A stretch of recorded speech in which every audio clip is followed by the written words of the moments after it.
السلام علیکم میرے پیارے بھائی دوستو بزرگوں، یہ بیان سننا اس میں ہم سب کی کامیابی ہے۔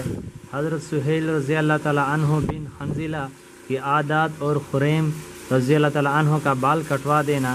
دمشق میں سہیل بن حنظلہ نام ایک صحابی رہا کرتے تھے جو نہایت یکسو تھے، بہت کم کسی سے ملتے جلتے تھے اور کہیں آتے جاتے نہ تھے۔ دن بھر نماز میں مشغول رہتے یا تسبیح اور وظائف میں مسجد آتے جاتے۔ راستہ میں حضرت ابو درداء رضی اللہ تعالیٰ عنہ پر جو مشہور صحابی ہے گزر ہوتا۔ ابو درداء فرماتے کہ کوئی کلمہ خیر سناتے جاؤ، تمہیں کوئی نقصان نہیں، ہمیں نفع ہو جائے گا۔ تو وہ کوئی واقعہ حضور صلی اللہ علیہ وسلم کے زمانے کا یا کوئی حدیث سنا دیتے۔ ایک مرتبہ اسی طرح جا رہے تھے، ابو درداء رضی اللہ تعالیٰ عنہ نے معمول کے موافق درخواست کی کہ کوئی کلمہ خیر سناتے جائے۔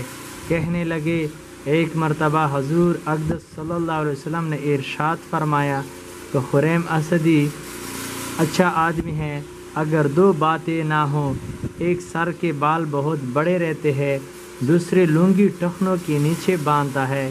ان کو حضور صلی اللہ علیہ وسلم کا یہ ارشاد پہنچا، فوراً چاقو لے کر بال کانوں کے نیچے سے کاٹ دیے اور لنگی آدھی پنڈلی تک باندھنا شروع کر دی۔